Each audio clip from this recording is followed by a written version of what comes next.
Hi, boys and girls. This is Mrs. K with Collecting Our Angels, Nurturing Our Children. And this one is called Capture. So, this is the plan that they put in place with the Air Force and the Army. So, remember last time they were talking about how they were going to use 9 helicopters. And right here on the bottom, right there, is the BFG with Sophie in his ear taking off. The BFG had made thousands of journeys to and from giant country over the years, but he had never in his life made one quite like this, with 9 huge helicopters roaring along just over his head. He had never before traveled in broad daylight either. He hadn't dared to, but this was different. Now he was doing it for the Queen of England herself, and he was frightened of nobody. As he galloped across the British Isles, with the helicopters thundering above him, people stood and gaped and wondered what on earth was going on. They had never seen the likes of it before, and they never would again. Every now and then, the pilots of the helicopters would catch a glimpse of a small girl wearing glasses, crouched in the giant's right ear and waving to them. They always waved back. The pilots marveled at the giant's speed and at the way he leapt across wide rivers and over huge houses. But they hadn't seen anything yet. Be careful to hang on tight, the BFG said. We is going fast as a fizzle crumb. The BFG changed into his famous top gear, and all at once he began to fly forward as though they were as though there were springs in his legs and rockets in his toes. He kept skimming over the earth like some magical hop, skip, and jumper, with his feet hardly even touching the ground. As usual, Sophie had to crouch low in the crevice of his ear to save herself from being swept clean away. The 9 pilots in their helicopter suddenly realized they were being left behind. The giant was streaking ahead. They opened their throttles to full speed, and even then they were just able to keep up. In the leading machine, the head of the Air Force was sitting beside the pilot. He had a world atlas on his knees, and he kept staring first at the atlas, then at the ground below, trying to figure out where they were going. Frantically, he turned the pages of the atlas. Where the devil are we going? He cried. I haven't the foggiest idea, the pilot answered. The Queen's orders were to follow the giant, and that's exactly what I am doing. The, the pilot was a young Air Force officer with a bushy mustache. He was very proud of his mustache. He was also quite fearless, and he loved adventure. He thought this was a super adventure. It's fun going to new places, he said. New places, shouted the head of the Air Force. What the blazes do you mean, new places? This place we're flying over now isn't in the atlas, is it? The pilot said, grinning. You're darn right it isn't in the atlas, cried the head of the Air Force. We've flown clear off the last page. I expect that old giant knows where he's going, the young pilot said. Here's the pilot with his bushy mustache. He's leading us to disaster, cried the head of the Air Force. He was shaking with fear. In the seat behind him sat the head of the army, who was even more terrified. You don't mean to tell me we've gone right out of the atlas, he cried, leaning forward to look. That's exactly what I am telling you, cried the Air Force man. Look for yourself. Here's the very last map in the whole flaming atlas. We went off that over an hour ago. He turned the page. As in as in all atlases, there were 2 completely blank pages at the very end. So now we must be somewhere here, he said, putting a finger on one of the blank pages. Where's here? Cried the head of the army. The young pilot was still grinning broadly. He said to them, that's why they always put 2 blank pages at the back of the atlas. They're for new countries. You're meant to fill them in yourself. The head of the Air Force glanced down at the ground below. Just look at that God-forsaken desert, he cried. All the trees are dead and all the rocks are blue. The giant has stopped, the young pilot said. He's waving us down. The pilots throttled back the engines, and all 9 helicopters landed safely on the great yellow wasteland.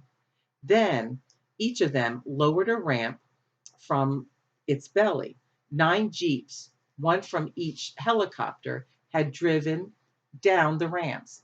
Each jeep contained 6 soldiers and a vast quantity of thick rope and heavy chains. I don't see any giants, the head of the army said. The giants is all just out of sight over there, the BFG told him. But if we is taking these swashbuckling, noisy belly poppers any closer, all the giants is waking up at once, and then pop goes the weasel. So you want us to proceed by jeep? The head of the army said. Yes, the BFG said. But you must all be very, very hushy quiet. No roaring of motors, no shouting, no mucking about, no pickery jokery. The BFG, with Sophie still in his ear, trotted forward, and the jeeps followed him close behind. Suddenly, the most dreadful rumbling noise was heard by everyone. The head of the army went pea green in the face. Those are guns, he cried. There is a battle raging somewhere up ahead of us. Turn back, the lot of you. Let's get out of here. Pig swiffle, the BFG said. Those noises is not guns. Of course they're guns, shouted the head of the army. I am a military man, and I know a gun when I hear one. Turn back.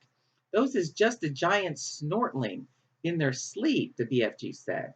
I is a giant myself, and I know a giant snortle when I is hearing one. Are you quite sure? The army man said anxiously. Positive, the BFG said. Proceed cautiously, the army man ordered. They all moved on. Then they saw them. Even at a distance, they were even to they were at there they were enough to scare the daylights out of the soldiers. But when they got close and saw what the giants really looked like, they began to sweat with fear. 9 fearsome, ugly, half naked, 50 feet long brutes lay sprawled over the ground in various grotesque attitudes of sleep, and the sound of their snoring was indeed like gunfire in a battle. So here is the BFG with a couple of the jeeps, and there's the 9 giants sleeping and snoring.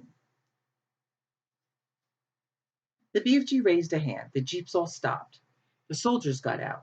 What happens if one of them wakes up? Whispered the head of the army, his knees knocking together from fear.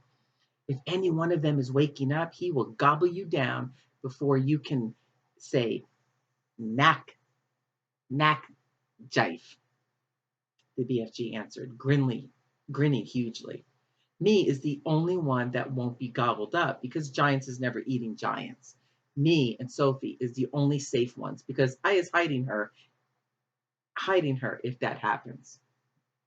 The head of the army took several paces to the rear. So did the head of the Air Force. They climbed rather quickly back into their jeep to make a fast getaway if necessary.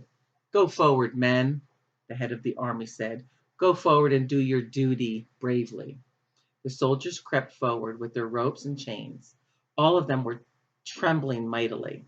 None dared speak a word. The BFG, with Sophie now sitting on the palm of his hand, stood near by watching the operation. To give the soldiers their due, they were extremely courageous. There were 6 well-trained, efficient men working on each giant, and within 10 minutes, 8 of the 9 giants had been trussed up like chickens and were still snoring contentedly. The 9th, who happened to be the flesh lump eater, was causing trouble for the soldiers because he was lying with his right arm tucked underneath his enormous body. It was impossible to tie his wrists and arms together without first getting that arm out from beneath them. Very, very cautiously, the 6 soldiers who were working on the flesh lump eater began to pull at the huge arm, trying to release it. The flesh lump eater opened his tiny, piggy black eyes. Which of you foul pesters is wiggling my arm? He bellowed. Is that you, rotsome man hugger? So he thinks he's talking, so he thinks it's one of the other giants. Suddenly, he saw the soldiers. In a flash, he was sitting up. He looked around him. He saw more soldiers. With a roar, he leapt to his feet. The soldiers, petrified with fear, froze where they were. They had no weapons with them.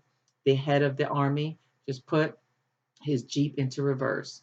Human beings, the flesh lump eater yelled. What is all you flush bunking, rotsome, half-baked beans doing in our country? He made a grab at a soldier and swept him up in his hand. This is what it looks like. There's Flesh Lump Eater holding the soldier. There's BFG with Sophie in his hand. I is having early suppers today, he shouted, holding the poor, squirming soldier at arm's length and roaring with laughter. Sophie, standing on the palm of the BFG's hand, was watching horror-struck. Do something, she cried. Quick, before he eats him. Put that human being down, the BFG shouted.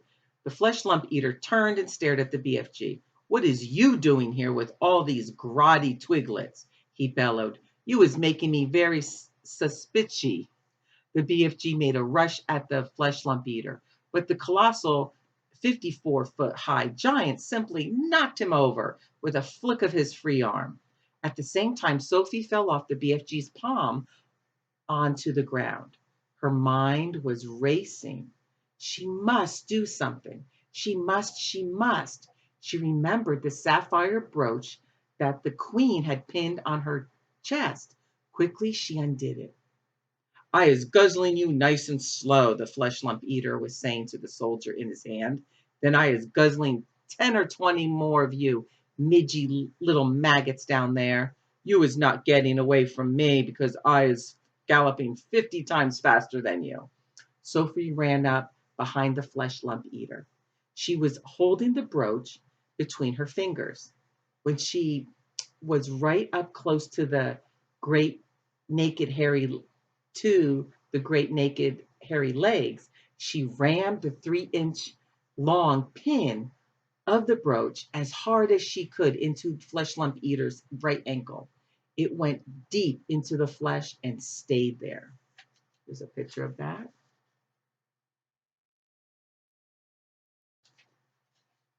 Ah, I hear helicopters. That's so funny. Makes me think of this. The giant gave a roar of pain and jumped high in the air.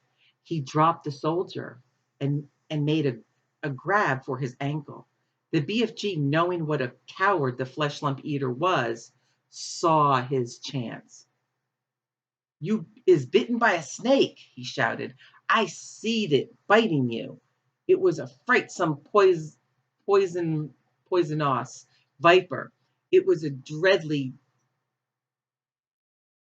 dangerous windscreen viper. Save our souls, bellowed the flesh lump eater. Sound the crumpets. I is bitten by a suspicious, venomous, winsome viper. He flopped to the ground and sat there, howling his head off and clutching his ankle with both hands. His fingers felt the brooch. The teeth of the deadly viper is still sticking into me, he yelled. I is feeling the teeth sticking into my anklet. The BFG saw this his second chance. We must be getting those viper's teeth out at once, he cried. Otherwise, you is deader than duck soup. I is helping you. The BFG knelt down beside the flesh lump eater. You must grab your anklet very tight with both hands, he ordered. That will stop the poisonous juices from the venomsome viper going up your leg and into your heart. The flesh lump eater grabbed his ankle with both hands.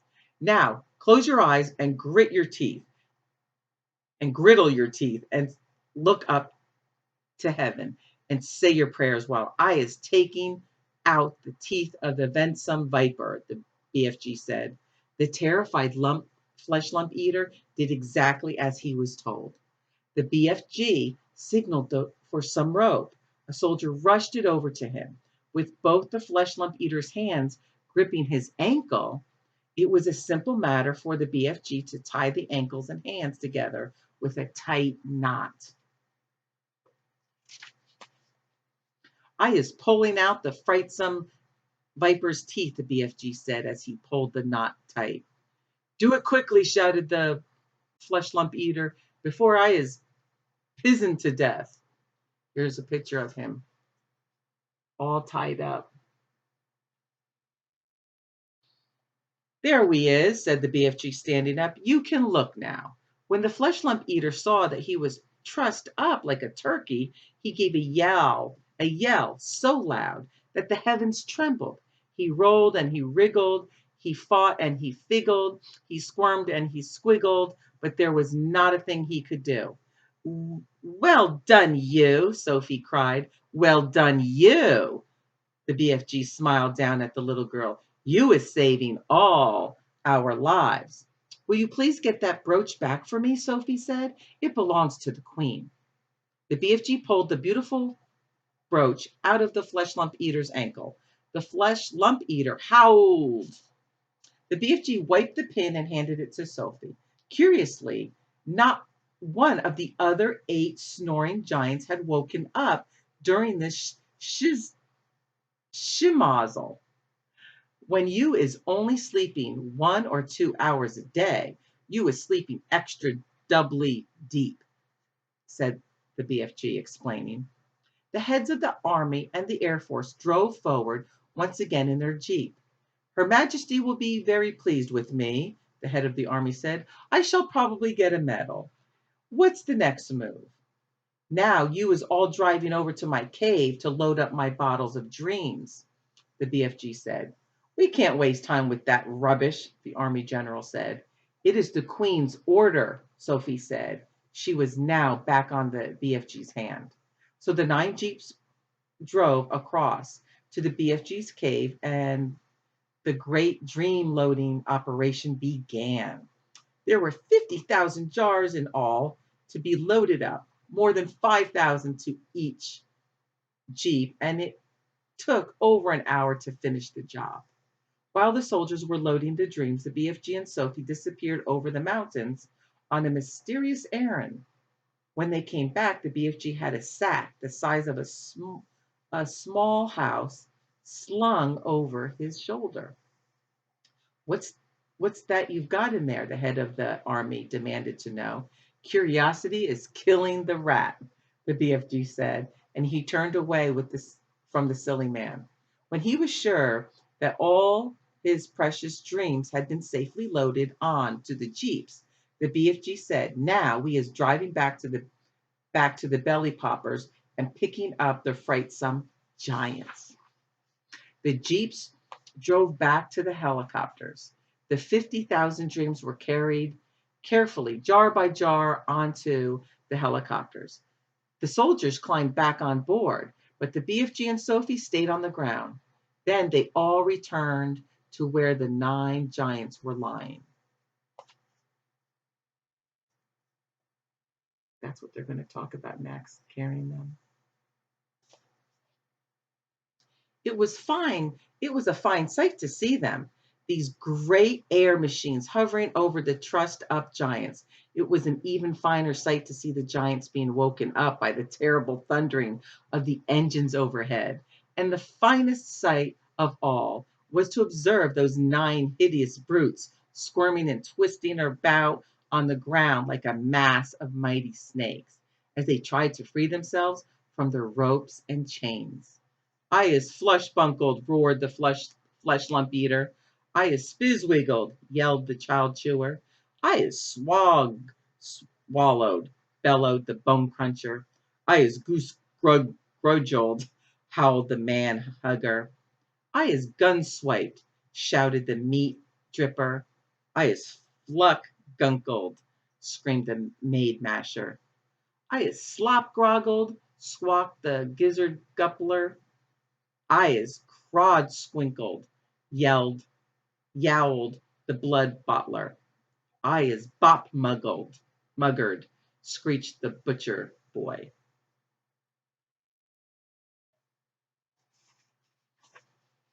The nine giant carrying helicopters each chose a separate giant and hovered directly over him. Very strong steel hawsers with hooks on the end of them were lowered from the front and rear of each helicopter.